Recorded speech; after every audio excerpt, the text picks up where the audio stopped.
Chiroq. Chiroqni yoqdim. Uy isib ketibdi. Men uy haroratini tushirishni o'yladim. Lekin bugun tongda nabiralaringiz yo'talgani uchun bunga hojat yo'q deb o'yladim. To'g'ri. Xohlasangiz haroratini tushiraman. Yo'q, shart emas.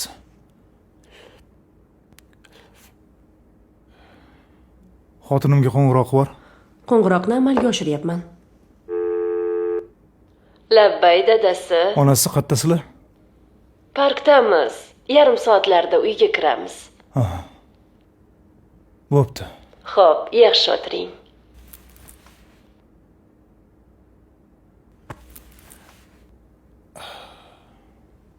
Sizga video maktub bor. Video maktub. Ha, Kimdan? sizdan, ya'ni o'zingizdan. Bugungi sanada ko'rish uchun eslatmaga qo'ygan ekansiz. Ko'rasizmi?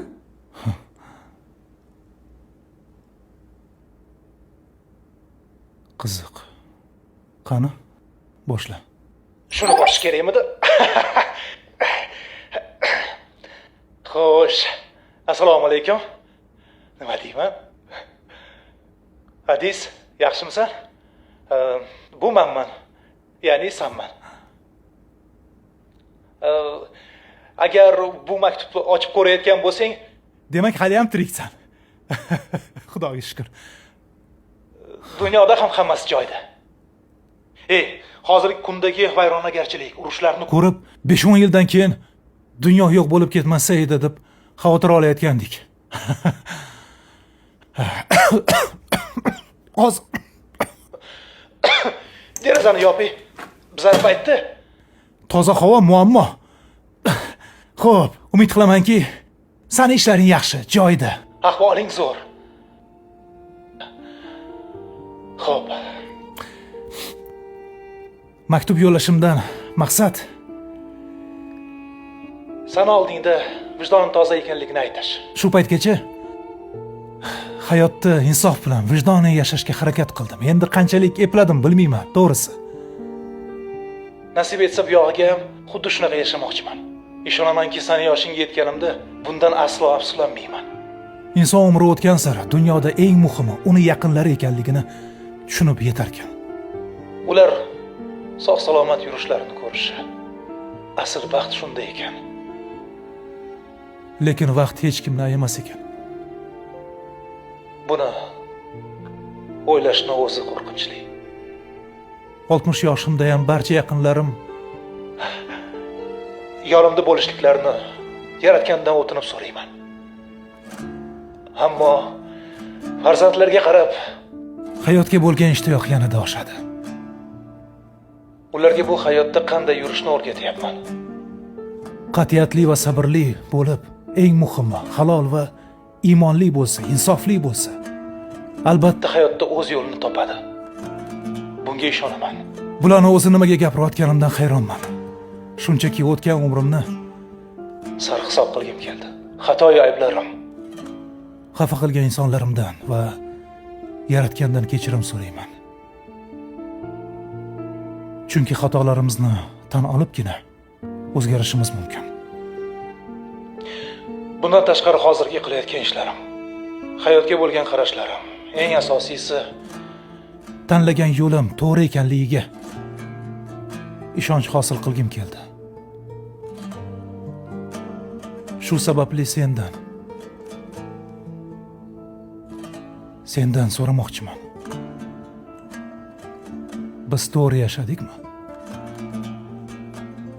Insoniy tuyg'ularni, tushunchalarni yo'qotib qo'ymadikmi? Sizga xabar keldi.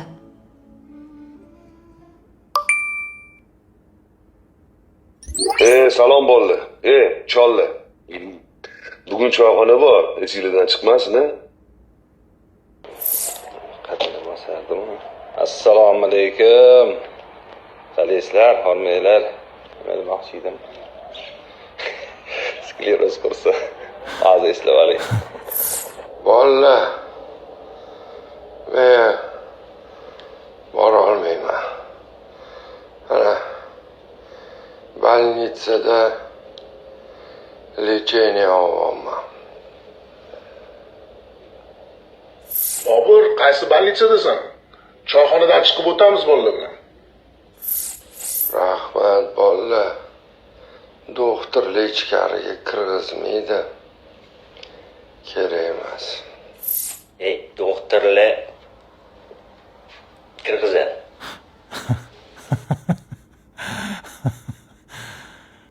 Matin. Tuzalib ket, Bobur. Videoni davom ettiraman. Vaqt juda tez o'tadi deyishsa ishonmasdim. Kechagina bola edik. Dunyoga sig'masdik. Mana. Bir pasda 40 yoshni ham qarshiladik. Shu yoshda turib sendan so'ramoqchiman. Vaqt o'tib biz aqlliroq bo'ldikmi yoki shunchaki qaradik? Qarish bu o'z-o'zidan keladi. Ammo aqlli bo'lish mana bu tanlov. Vaqtimiz behuda ketmagan bo'lsa bo'ldi.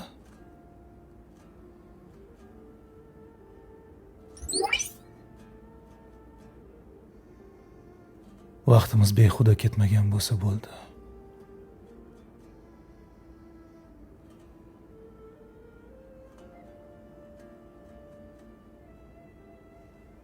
Qon bosimingiz ko'tarildi. Yo'q, yaxshiman. Bobojon, biz Ha. keldik. O'zimni xonamdaman. Hozir chiqaman. Ichini oching, bobojon. Shakarlarim mana. Hozir. Shoshmay turinglar. Dadasi, bo'la qoling, ovqatsiz. Xo'p, onasi. Hozir. Kamerani yoq. Kamera yoqildi. Salom. Bu menman.